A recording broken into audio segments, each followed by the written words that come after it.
Welcome to my YouTube channel tutor Khushi. तो guys मैं आज आपको नया टॉपिक शुरू करवाने जा रही हूँ, दैट इज़ रीवैल्यूएशन अकाउंट। बहुत बहुत इंपॉर्टेंट टॉपिक है, ध्यान से सीखिएगा और बहुत इजी भी है। अगर आज आपने रीवैल्यूएशन अकाउंट बनाना सीख लिया तो आपको क्या है, एडमिशन में, रिटायरमेंट में और डेथ के चैप्टर में दोबारा सीखने की ज़रूरत नहीं पड़ेगी। सब में क्या है, सेम ही जाएगा। इसका आपको बड़ा क्वेश्चन आएगा 8 मार्क्स का, छोटा क्वेश्चन नहीं आएगा रीवैल्यूएशन का। हाँ, एक आधी एंट्री आपको डाली जा सकती है, ये टोटली डिपेंड करता है एग्जामिनर पे, पर आपको 8 मार्क्स का क्वेश्चन तो आएगा ही आएगा रीवैल्यूएशन का। अकाउंट भी पूछा जा सकता है, एंट्री भी पूछी जा सकती है, मैं दोनों करवा दूंगी। ठीक है, अगर फिर भी ना समझ आए, आपको तो पता ही है, आपको मेरे इंस्टाग्राम चैनल पर जा तो डीएम करना है, जहाँ मुझे क्या है कमेंट सेक्शन में बता देना है कि हमें यहाँ पे दिक्कत थी, हमें समझ में नहीं आया।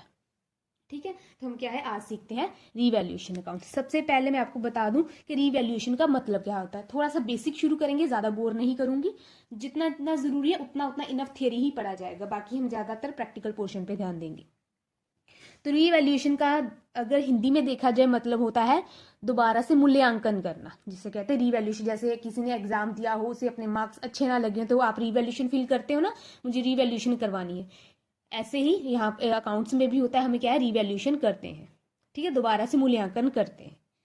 किसका मूल्यांकन करते हैं, हमने क्या है रीवैल्यूएशन अकाउंट का क्या मतलब है, टू रीवैल्यूएट। रीवैल्यूएट का क्या मतलब होता है, दोबारा से वैल्यू को जांचना। दोबारा से वैल्यू को जांचना क्या होता है, रीवैल्यूएशन। किसकी वैल्यू को जांचना, एसेट्स की वैल्यू को जांचना एंड लाइबिलिटीज की वैल्यू को जांचना। ठीक है, रीवैल्यूएशन अकाउंट में हम रीवैल्यूएशन करेंगे, किसकी करेंगे, एसेट्स एंड लाइबिलिटीज की ही रीवैल्यूएशन की जाएगी। ठीक है, हमें यहाँ पे देखना कि एसेट्स की वैल्यू कम हुई है अपनी बुक वैल्यू से, जहां बढ़ गई है। लाइबिलिटीज का भी सेम देखेंगे कि उसकी अपनी बुक वैल्यू से वैल्यू बढ़ गई है या कम होगी। बस इतना ही किया जाएगा रीवैल्यूएशन अकाउंट में। Why to revaluate, why to revaluate, क्यों करना है रीवैल्यूएट।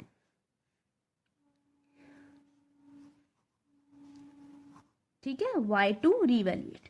आपको ऐसा क्वेश्चन वाइवा में पूछा जा सकता है, क्योंकि जो मेरे कोचिंग सेंटर घर से पढ़ने के लिए आते थे उनसे ये क्वेश्चन पूछा गया था। तो ये एक बेसिक सी चीजें हैं, पर बच्चे क्या है कई बार स्किप कर जाते हैं। क्यों करना है रीवैल्यूएशन, ये डिपेंड करता है कि कब कब रीवैल्यूएशन कर रहे हैं। सपोज आपको पहले बता देती हूँ कि कब कब रीवैल्यूएशन करना है, फिर वाई का आंसर भी आपको मिल जाएगा। हमें रीवैल्यूएशन करना है जब change in profit sharing ratio हो बिटवीन एग्जिस्टिंग पार्टनर्स, जो आपका चैप्टर चल रहा है। अगर रेशियो चेंज हो रही है बिटवीन एग्जिस्टिंग पार्टनर्स, तब हमें रीवैल्यूएशन करना जरूरी है, जहां इसे रिकॉन्स्टिट्यूशन ऑफ पार्टनरशिप फॉर्म भी बोला जा सकता है। जब एडमिशन होगा, एडमिशन का क्या मतलब, नया पार्टनर एडमिट होगा पार्टनरशिप में, एडमिशन ऑफ पार्टनर कर लीजिए, या रिटायरमेंट ऑफ पार्टनर, पार्टनर की रिटायरमेंट होगी, तब तब हमें रीवैल्यूएशन अकाउंट बनाना है।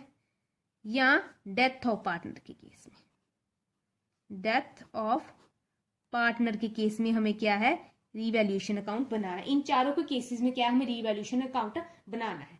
मैं आपको ये चैप्टर करवा रही हूं, तो इस चैप्टर के कंटेक्स्ट में आपको बता देती हूँ हमें रीवैल्यूएशन क्यों करना है। मान लीजिए ए, बी एंड सी पार्टनर्स है, उनकी रेशियो है 3, 2 एंड 8, राइट। अब उन्होंने क्या किया है, उन्होंने 1 अप्रैल मतलब नेक्स्ट ईयर से, नेक्स्ट ईयर लिख लीजिए सीधा ही आप, नेक्स्ट ईयर से रेशियो उन्होंने चेंज कर दी है 3, 6 एंड 5, राइट। आपको मैंने लास्ट ही बताया था, ऐसे आपको एक छोटा सा बैलेंस शीट का फॉर्मेट बना देती हूँ, वैसे बनाने की जरूरत नहीं है। आपको मैंने लास्ट जो चैप्टर फर्स्ट करवाया था, मैंने तभी आपको बता दिया था कि जो पार्टनरशिप में हुए एसेट्स होती हैं, लाइबिलिटीज होती हैं, उस पर किसका अधिकार होता है, पार्टनर्स का अधिकार होता है, राइट। जितनी भी एसेट्स होती हैं, एसेट लाइबिलिटीज होती हैं, उस पर किसका अधिकार होता है, पार्टनर्स का अधिकार होता है। कैसे अधिकार होता है, अपनी रेशियो के हिसाब से अधिकार होता है। ये मैंने आपको पहले ऑलरेडी बता चुकी हूँ। लाइबिलिटीज पे, एसेट्स पे किसका अधिकार होता है? पार्टनर्स का। अपनी रेशियो के हिसाब से अधिकार हो जाता है। अभी पार्टनर्स ने क्या किया, उन्होंने रेशियो चेंज करने का डिसीजन ले लिया। ये बहुत बड़ा डिसीजन होता है। उन्होंने क्या है, रेशियो चेंज करने का डिसीजन ले लिया। अब रेशियो चेंज हो गई है तो उनका अधिकार भी चेंज हो गया। पहले किस रेशियो से अधिकार था? 3, 2 एंड 8 की रेशियो में था। अब कितना अधिकार हो रहा है? अब हो रहा है 3, 6 एंड 5 की रेशियो में अधिकार हो रहा है। मान लीजिए कोई एसेट है, बिल्डिंग लिख लीजिए, बिल्डिंग है 1 लाख की। वो पहले बांटी जा रही थी ए, बी एंड सी में। ऐसा नहीं कि बिल्डिंग बांट रहे हैं, ये जस्ट आपको समझाने के लिए कर रही हूँ कि रीवैल्यूएशन क्यों करनी है। वो 3, 2 एंड 8 की रेशियो में अधिकार है। अब किस रेशियो में अधिकार है? 3, 6 एंड 5 की रेशियो में। तो ठीक है, आप रेशियो चेंज कर रहे हो, नो डाउट। पर जब भी हम रेशियो चेंज करेंगे, सबसे पहली चीज क्या होनी चाहिए? देखना होगा ये बिल्डिंग हमने खरीदी थी मान लीजिए 8 साल पहले, 8 years अगो। हमने जिस वैल्यू पे बिल्डिंग खरीदी है उसकी वैल्यू ही हम क्या है 1 लाख लिखते जा रहे हैं। पर क्या 8 साल बाद इसकी वैल्यू चेंज नहीं हुई होगी? जब ठीक है ना, चेंज हुई होगी। कितनी हो गई है इसकी पहले हम एक्चुअल वैल्यू देखेंगे, कितनी हो गई, इसको रीवैल्यूएट करेंगे, देन हम क्या है नई रेशियो अप्लाई करेंगे ताकि पार्टनर्स अपने अपने अधिकार अच्छे से एक्सरसाइज कर पाए। इसलिए हमें एसेट्स एंड लाइबिलिटीज की रीवैल्यूएशन करनी पड़ती है जब भी रेशियो चेंज हो रही हो, एडमिशन हो रहा हो, रिटायरमेंट हो रहा, जहाँ डेथ ऑफ पार्टनर हो रहा हो। आई होप मैं आपको इतना समझा पाई होंगी कि हमें रीवैल्यूएशन अकाउंट क्यों बनाना है। अब कैसे बनाना है रीवैल्यूएशन अकाउंट का फॉर्मेट यहाँ पे मैंने आपके लिए बनाया है, आप देख लीजिए। पर्टिकुलर अमाउंट, पर्टिकुलर अमाउंट, ठीक है ना। पर्टिकुलर अमाउंट, पर्टिकुलर अमाउंट, ये क्या है? रीवैल्यूएशन अकाउंट का फॉर्मेट है। ऊपर आप लिख देंगे रीवैल्यूएशन अकाउंट। ये है डेबिट साइड और ये है क्रेडिट साइड। ये कुछ तरीके से हमारा जो जब मैं कंप्लीट कराऊंगी मैं तब बता दूंगी, ठीक है। हमको क्या है, क्वेश्चन दिया होगा, हमें ऐसे करके बैलेंस शीट दी हो सकती है। अगर मैं फुल फ्लेज क्वेश्चन की बात करूं तो ऐसे करके हमें बैलेंस शीट दिया होगा और बैलेंस शीट के एंड में हमें क्या है ऐसे 3-4 केसेस दे दिए होंगे जैसे कि मैंने आपको दिखा रही हूँ। और इन केसेस की हेल्प से हमें क्या है रीवैल्यूएशन अकाउंट मांगा जाएगा, पार्टनर का कैपिटल अकाउंट मांगा जाएगा एंड हमसे क्या है बैलेंस शीट भी मांगा जाएगा। तो हम क्या है सबसे पहले रीवैल्यूएशन अकाउंट बनाना सीखते हैं। आपको ऐसा अब रीवैल्यूएशन कैसे करनी है ये मैंने आपको बता दिया। एसेट्स और लायबिलिटी की रीवैल्यूएशन करनी है, कैसे करनी है अभी सीखते हैं। साथ साथ में समझा देती हूँ, साथ साथ में रीवैल्यूएशन अकाउंट भी बना देती हूँ। अभी देखिए पहला केस है machinery having book value 1 lakh now valued at 1,20,000। हमने मशीनरी की बुक वैल्यू का क्या मतलब, एसेट साइड में कितनी लिखी गई है मशीनरी 1 लाख, नाउ वैल्यूड अब कितनी हो गई है 1,20,000। यहाँ पे at word and by word बहुत ज्यादा इंपॉर्टेंस देने वाला है। आप दोनों का डिफरेंस अच्छे से समझ लीजिएगा क्योंकि बाद में आपको ये दिक्कत देने वाले। बस ये छोटी सी बात है। मशीनरी हैविंग बुक वैल्यू, हमने मशीनरी कितने में खरीदी थी 1 लाख की, आज उसकी कितनी वैल्यू हो गई है 1,20,000। तो कितना चेंज आया 20,000 का चेंज आया, चेंज आ गया 20,000 का। 20,000 के चेंज में क्या है ये इंक्रीज हुई है, ठीक है ना। 20,000 इंक्रीज हो गई है। हमने 1 लाख की खरीदी थी, आज उसकी वैल्यू कितनी हो गई है 1,20,000। तो कितनी बढ़ गई है 20,000 से इंक्रीज हो गई है। तो इसका रीवैल्यूएशन अकाउंट में कैसे जाएगा अभी आपको पता है, यहाँ पे हम कर देते हैं। एसेट्स का क्या बैलेंस होता है, अब ये मत कहिएगा कि मैं आपको बताऊं, आप 11th स्टैंडर्ड पढ़ कर आए हो, आपको पता होगा एसेट्स का क्या बैलेंस होता है, डेबिट बैलेंस होता है। अगर एसेट इंक्रीज कर गई है, अगर एसेट इंक्रीज कर गई है तो वो और डेबिट हुई है, राइट। अगर एसेट डिक्रीज कर गई है तो वो क्या है क्रेडिट हुई है। इसका मतलब ये होता है, जैसे मान लीजिए बिल्डिंग है 1 लाख की थी, आज उसकी वैल्यू कितनी हो गई है 1,20,000 मान लेते हैं। तो बिल्डिंग कितनी और डेबिट हुई है 20,000 और डेबिट हुई है, इंक्रीज हुई है, दैट मीन कि वो और डेबिट हुई है। ऐसे ही अगर बिल्डिंग की वैल्यू कम होती तो वो क्या है बिल्डिंग क्रेडिट हो जाती। जैसे आपको बता देती हूँ यहाँ पे अभी क्या है मशीनरी एसेट है, एसेट इंक्रीज हो गई है, दैट मीन कि एसेट क्या हो जाएगी डेबिट। एंट्री आ जाएगी मशीनरी अकाउंट डेबिट। एसेट क्या है हमारे पास machinery, machinery account debit to दूसरा अकाउंट क्या आएगा रीवैल्यूएशन। हमने रीवैल्यूएट की है, यहाँ पे हम रीवैल्यूएशन लिखे, हम सेल नहीं कर रहे हैं, ये रीवैल्यूएशन हो रही है। हम दोबारा से मूल्यांकन कर रहे हैं कि अब एसेट या लायबिलिटी की वैल्यू कितनी हो गई है। हम इन्हें सेल नहीं कर रहे हैं, ना ही एसेट को ना ही लायबिलिटी को पे ऑफ किया जा रहा है, ये सिर्फ रीवैल्यूएशन है। अभी मशीनरी की वैल्यू क्या है इंक्रीज हो गई, कितनी अमाउंट से इंक्रीज हुई है 20,000 से इंक्रीज हुई है, तो यहाँ पे 20,000 अमाउंट आ जाएगा, ठीक है। अगर ये इसका जनरल में डालने की कोशिश करो। अगर आपने जर्नल से लेजर बनाया होगा 11th स्टैंडर्ड में, वैसा ही सिमिलर हमें इस जर्नल से क्या है, लेजर बना देना है। रिवैल्यूएशन क्रेडिट हुआ है तो एंट्री किस साइड जाएगी, क्रेडिट साइड। अब क्रेडिट साइड एंट्री कैसे जाती है, बाय के साथ। लिख लीजिए बाय मशीनरी अकाउंट। मशीनरी है ना, रिवैल्यूएशन का लेजर बनाएंगे, ऑफ कोर्स रिवैल्यूएशन का नाम तो थोड़ी लिखेंगे, हम लिखेंगे मशीनरी का। बाय मशीनरी अकाउंट कितनी वैल्यू से चेंज हो गया है, 20,000 से, तो यहां पे लिख दीजिए 20,000। ठीक है, अभी नहीं समझ आया तो एक और देख लेते हैं। Furniture shown in the balance sheet, furniture balance sheet में कितना लिखा गया है, 80,000, डिक्रीज बाय 9,000। फर्नीचर था 80,000, डिक्रीज बाय लिखा है, दैट मीन कितनी वैल्यू से वो कम हो गया है, 9,000। दैट मीन कि अब उसकी कितनी वैल्यू होगी, नाउ कितनी वैल्यू होगी, 71,000। 80,000 का था, 9,000 से उसकी वैल्यू कम हो गई है, अब कितनी वैल्यू हो गई होगी, 71,000। जितनी जो चेंज आया है रिवैल्यूएशन अकाउंट में वही चेंज लिखा जाएगा, जो चेंज आया है वही चेंज रिवैल्यूएशन अकाउंट में लिखा जाएगा। तो यहाँ पे कितने का चेंज आया था, 20,000 का, हमने 20,000 लिखा। यहाँ पे कितने का चेंज आया है, यहाँ पे चेंज आया है 9,000 का, तो हम क्या लिखेंगे, 9,000 लिखेंगे। अभी देखिए कम हुई है जब बढ़ गई है, पहले ये देख लीजिए। फर्नीचर 80,000 का था, डिक्रीज बाय, डिक्रीज मतलब कम होना, कितना से कम हुआ है, 9,000 से कम हो गया है, तो इसका एंट्री कैसे जाएगा, अभी डिक्रीज हुआ है तो एसेट क्या है, क्रेडिट होगा, तो एंट्री लिख लीजिए, फर्नीचर अकाउंट क्रेडिट होगा। फर्नीचर अकाउंट क्या है, क्रेडिट होगा, तो डेबिट क्या होगा, रिवैल्यूएशन अकाउंट। ठीक है, हमें क्या एसेट को देखना है कि एसेट डेबिट होगी या क्रेडिट होगी। अगर वो बड़ी है तो डेबिट होगी, कम हुई है तो क्रेडिट होगी। कॉरेस्पॉन्डिंग दूसरा अकाउंट हमारा रिवैल्यूएशन ही होगा। अभी फर्नीचर क्या है, कम हुआ है, कितने से कम हुआ है, 9,000 से, तो लिख लीजिए 9,000।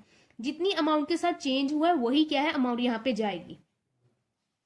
तो रिवैल्यू फर्नीचर क्रेडिट हुआ है, रिवैल्यूएशन डेबिट हुआ है, तो एंट्री के हिसाब से रिवैल्यूएशन के डेबिट साइड चली जाएगी, to furniture account, to furniture account 9,000। Right, चला गया। ऐसे हम थर्ड करते हैं। अब क्या है, credit having book value 50,000 now valued at 45,000। Creditor हमारे कितने थे, 50,000 के थे, अब कितने हो गए हैं, 45,000। तो कितने का चेंज आया, 50 के थे 45 के हो गए, तो कितने का चेंज आया, 5,000 का चेंज आया। अब 5,000 बड़ा है या कम हुआ है, दैट इज डिक्रीज हुआ है, डिक्रीज हुआ है। तो इसका कैसे करेंगे हम, यहाँ पे देख लीजिए। अब बात करते हैं लाइबिलिटीज की। अब लाइबिलिटीज का क्या बैलेंस होता है, क्रेडिट बैलेंस होता है। अगर लाइबिलिटी इंक्रीज हुई है तो वो क्या है, क्रेडिट होगी। अगर लाइबिलिटी डिक्रीज हुई है तो वो क्या हो जाएगी, डेबिट। ठीक है, अगर इंक्रीज हुई है तो वो क्रेडिट होगी, डिक्रीज हुई है तो वो क्या है, डेबिट हो जाएगी। मान लीजिए यहाँ पे क्रेडिटर होते 80,000, अगर वो इंक्रीज होकर 88 हो गया तो यहाँ पे हम 88 लिखते, दैट मीन के क्रेडिटर और क्रेडिट हो गए बाय 8,000। तो क्रेडिटर क्या है, इंक्रीज हो गए हैं तो क्रेडिट में जाएगा। यहाँ पे क्या है, क्रेडिटर डिक्रीज हुए हैं तो क्रेडिटर क्या होंगे, क्रेडिटर डिक्रीज हुए तो क्रेडिटर क्या होंगे, डेबिट। एंट्री आ जाएगी creditors account debit to revaluation account. ठीक है, तो कितनी अमाउंट आ जाएगी क्रेडिटर्स की, 5,000, तो यहाँ पे 5,000 ही लिखा जाएगा। तो यहाँ पे रीवैल्यूएशन क्रेडिट हुआ है तो एंट्री किस साइड जाएगी, क्रेडिट साइड जाएगी, बाय क्रेडिटर्स। कितना क्रेडिट है, 5,000। जिस अमाउंट के साथ चेंज है वो ही चेंज अमाउंट यहाँ पे लिखी जाएगी। उसके बाद बारी आती है provision for doubtful debt shown in the balance sheet 2,000 increase by 5,000। Provision for doubtful debt ये लाइबिलिटी होती है, ये 2,000 की थी, अब इंक्रीज बाय कितनी वैल्यू के साथ, बाय का मतलब होता है साथ, मेरी हिंदी अच्छी नहीं है, कितनी वैल्यूज के साथ वो बड़ी है जो कम हुई है 5,000, तो अमाउंट आ जाएगी हमारी 5,000। सीधी सी बात है, डिफरेंस करके नहीं लेना है। जब बाय लिखा हो तो हम जो अमाउंट दी होती है हम उसके साथ ही लेते हैं, जब टू या एड लिखा होता है तब हमें क्या डिफरेंस लेना पड़ता है। प्रोविजन थी 2,000, इंक्रीज बाय कितने के साथ बढ़ गई है, 5,000 के साथ, तो अमाउंट आएगी हमारी 5,000। अभी प्रोविजन क्या है, क्रेडिट होती है, मतलब लाइबिलिटी होती है, तो अगर इंक्रीज हुई है दैट मीन के प्रोविजन क्या हो जाएगी, क्रेडिट। लिखेंगे प्रोविजन फॉर डॉटफुल डेट, तो डेबिट क्या हो जाएगा, रीवैल्यूएशन अकाउंट, राइट। तो अमाउंट कितनी है, 5000। ठीक है, समझ में आ रहा है। तो यहाँ पे क्या है, रीवैल्यूएशन डेबिट हुआ है, तो एंट्री जाएगी debit side to provision for doubtful debts. Amount कितनी है, 5000। ठीक है, ये हो गया खत्म। उसके बाद एक और चीज होती है अनरिकॉर्डेड लायबिलिटी नाउ रिकॉर्डेड। अगर अनरिकॉर्डेड एसेट है, पहले तो एसेट के बारे में बात कर लेते हैं। अनरिकॉर्डेड एसेट क्या होती है, वो एसेट जो अभी तक बैलेंस शीट में लिखी नहीं गई है, नई एसेट है, बैलेंस शीट में नहीं लिखी गई है, नई एसेट है। तो एसेट का क्या बैलेंस होता है, डेबिट बैलेंस होता है। नई एसेट बन रही है तो एसेट को क्या कर दो, डेबिट कर दो। ठीक है ना, अनरिकॉर्डेड एसेट अकाउंट डेबिट, यहाँ पे लिख दूं आपके लिए, unrecorded asset account debit to revaluation account. ठीक है ना, दूसरा अकाउंट तो हमारे पास ऑब्वियसली रीवैल्यूएशन अकाउंट ही होगा। Unrecorded asset account debit to revaluation account. तो रीवैल्यूएशन क्रेडिट हुआ है तो एंट्री किस साइड जाएगी, credit side by unrecorded asset. तो अमाउंट कितनी है अनरिकॉर्डेड की, 10,000। ऐसे ही करके अनरिकॉर्डेड लाइबिलिटी भी हो सकती है। तो अनरिकॉर्डेड लाइबिलिटी कितनी है, 3000। अब अनरिकॉर्डेड लाइबिलिटी का मतलब है लाइबिलिटी साइड अभी तक वो क्या है, लिखी नहीं गई है, नई लाइबिलिटी है। तो इसको भी हम रिकॉर्ड करेंगे। कैसे रिकॉर्ड करेंगे, लाइबिलिटी का क्या बैलेंस होता है, क्रेडिट नहीं आई है तो इसको क्या है, हमें क्रेडिट ही करना पड़ेगा। तो डेबिट होगा हमारे पास revaluation account debit to unrecorded liability. कितनी है अनरिकॉर्डेड लाइबिलिटी, 3000। तो अमाउंट आ जाएगी 3000। अब रीवैल्यूएशन डेबिट है तो एंट्री जाएगी debit side to unrecorded liability. तो अनरिकॉर्डेड लाइबिलिटी कितनी आ गई है हमारी, 3000 आ गई है। ठीक हो गया। तो ये हमारा क्या है, क्वेश्चन अभी तक इतना कंप्लीट हो गया। उसके बाद बारी आती है XYZ आर पार्टनर। ये जो रीवैल्यूएशन है वो XYZ पार्टनर के लिए हुआ है। उनकी ओल्ड रेशियो कितनी है, having ratio 3:1, they decided to change the ratio to 6:1 from next year. उनकी रेशियो कितनी थी, 3:1, तो ये होगी ओल्ड रेशियो। और अब उन्होंने क्या है, कितनी रेशियो कर देंगे, 6:1, दैट इज न्यू रेशियो। ठीक है ना, आगे से रेशियो जितने भी साल आएंगे वो 6:1 होगी। अब तक कितनी है, 3:1 है। तो जो भी डिस्ट्रीब्यूशन होगी हमारी रिवैल्यूएशन की हमेशा ही ओल्ड रेशियो में होगी। अभी क्या है, हम इसको कंप्लीट करेंगे। कर दिया है ये 20,000 25,000 टोटल बना, ये बना 35,000 का टोटल इस साइड का। और इसका कितना बना है, 9,000 प्लस 5,000 प्लस 3,000, ये हो गया 17,000। तो कौन सी साइड बढ़ी है, इधर आ गया 35। तो लिख लीजिए यहाँ पे 35,000 है। ये सेम हम क्या है, प्रॉफिट और लॉस निकाल रहे हैं पार्टनर्स का। जैसे आपका profit and loss appropriation account, sorry net profit and loss account होता है। इधर भी 35 तो इधर भी 35। तो हमारा क्या बैलेंस इस साइड आएगा, जैसा कि आपका लेजर का होता है। 35 से 17 को लेस किया तो हमारे पास क्या है, इधर 35 है, इधर 17 है, तो लेस किया तो 18,000 इस साइड आ रहा है। इस साइड CD दिखा रहा है, इसे हम CD नहीं लिखेंगे, इसे लिखेंगे टू प्रॉफिट। ठीक है, इसे लिखेंगे टू प्रॉफिट। अगर यही CD इस साइड आता तो ये क्या होता है, हमारा लॉस। तो यहाँ पे हमें लिखना पड़ता बाय लॉस टू प्रॉफिट। ये प्रॉफिट किसमें बांट देंगे, पार्टनर्स में। कितने पार्टनर्स है, X, Y एंड Z में बांट दिया जाएगा। किस रेशियो में, उनकी ओल्ड रेशियो में, 3:1 में जाएगा, नई में नहीं जाएगा, 3:1 में जाएगा। तो 18,000 को डिस्ट्रीब्यूट कर दीजिए। 18,000 इंटू कितनी रेशियो है, 3:1 इंटू 3 डिवाइडेड बाई 6 करके कर लीजिए, ये आ जाएगा 9,000। 18,000 इंटू 3 डिवाइड बाई 6, ये आ गया 9,000। 18,000 इंटू 2 डिवाइड बाई 6, ये आ गया 6,000। और ये आ जाएगा 3,000। ठीक है, तो ये आपका क्या है, डिस्ट्रीब्यूशन हो गया है। 9,000 प्लस 6,000 प्लस 3,000, तो 18,000 प्रॉफिट है। हमने तीनों पार्टनर्स में क्या है, डिस्ट्रीब्यूट कर दिया है।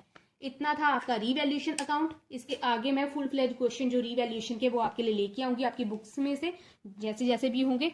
तो मेरे हिसाब से रीवैल्यूएशन मैंने आज आपको अच्छे से समझा दिया है। फिर भी आपको नहीं समझ में आया तो आपको पता है, आपको मुझे डीएम कर देना है इंस्टाग्राम चैनल पर या मेरे कमेंट सेक्शन में आपको बता देना है। तो आज के लिए इतना ही रखते हैं। Thank you so much.